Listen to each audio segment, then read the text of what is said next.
নমস্কাৰ। আজি মই ভিডিঅ'টো পোষ্ট কৰিছোঁ যিসকলে আসাম পুলিচ বা আসাম টেট আৰু অন্যান্য চৰকাৰী প্ৰতিযোগিতামূলক পৰীক্ষা দিম বুলি যিসকলে প্ৰস্তুতি চলাই আছে তেওঁলোকৰ কাৰণে এটা গুৰুত্বপূৰ্ণ টপিক মই আগবঢ়াইছোঁ।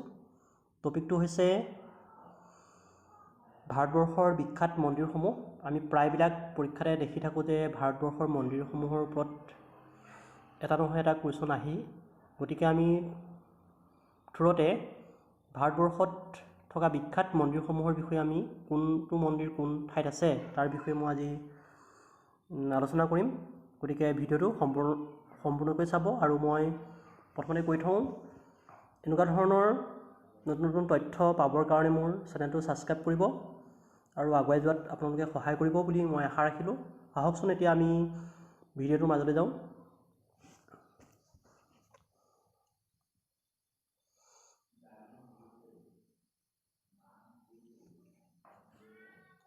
আপোনালোকে দেখা পাইছে স্ক্ৰীনত পদ্মনাভ মন্দিৰ আছে কেৰেলাৰ তিৰুবানন্তমত অৱস্থিত তিৰুবানন্তমত। দিলৱাৰা মন্দিৰ আছে ৰাজস্থানৰ মাউণ্ট আবুত। নটৰাজ মন্দিৰ আছে তামিলনাডুৰ চিদাম্বৰমত। বিশ্বনাথ মন্দিৰ আছে উত্তৰ প্ৰদেশৰ বাৰাণসীত। মীনাক্ষী মন্দিৰ তামিলনাডুৰ মাদুৰাইত। আৰু এই মীনাক্ষী মন্দিৰটো হৈছে ভাৰতৰ ভিতৰতে আটাইতকৈ ওখ মন্দিৰ। লিংগৰাজ মন্দিৰ আছে উৰিষ্যাত ভুৱনেশ্বৰত। জগন্নাথ মন্দিৰ আছে উৰিষ্যাৰ পুৰীত। শিৱদৌল মন্দিৰ আছে অসমৰ শিৱসাগৰত। আৰু কন্যাকুমাৰী মন্দিৰ আছে তামিলনাডুৰ কন্যাকুমাৰীত। সুৰ মন্দিৰ আছে তামিলনাডুৰ মহাবলীপুৰমত। কামাখ্যা মন্দিৰ আছে অসমৰ গুৱাহাটীত। স্বৰ্ণ মন্দিৰ পাঞ্জাৱৰ অমৃতসৰত। সূৰ্য মন্দিৰ উৰিষ্যাৰ পুৰ্ণাকত। তিৰুপতি মন্দিৰ অন্ধ্ৰপ্ৰদেশৰ তিৰুপতিত। মীৰাবাই মন্দিৰ আছে ৰাজস্থানৰ চিত্তোৰগড়ত।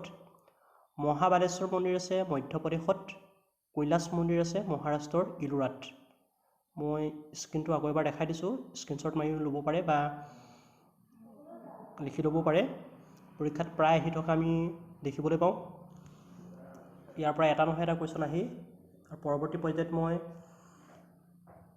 আৰু ভিডিঅ' প্ৰস্তুত কৰিম আসাম পুলিচ আৰু আসাম টেটৰ ওপৰত। আপোনালোকে মোৰ চেনেলটো ছাবস্ক্ৰাইব কৰিব আৰু লাইক কমেণ্ট কৰিবলৈ নাপাহৰিব।